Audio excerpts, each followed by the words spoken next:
Hey everybody, in this video I'm going to show you how to reset your oil life monitor on your Terrain, Equinox, and Envision. First, let's go ahead and start the vehicle by pressing the start button for 5 to 10 seconds.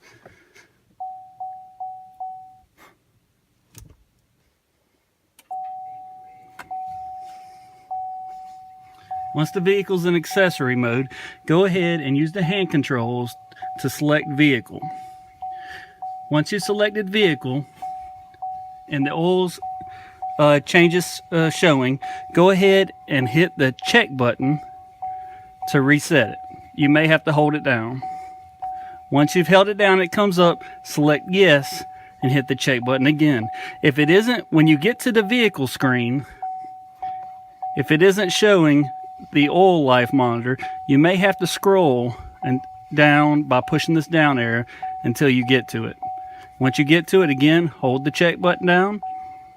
Once it comes up, select yes. And that's how it's reset.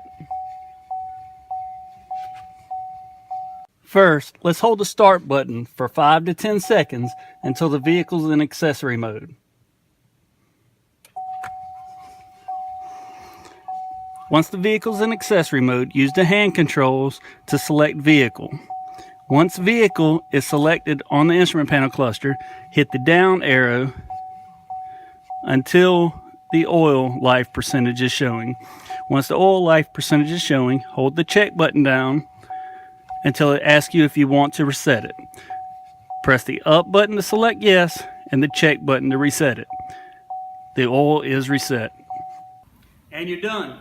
I hope this video was helpful. If it was, go ahead and give it a thumbs up. And as always, if you haven't already, please go ahead and subscribe. Thanks again for watching.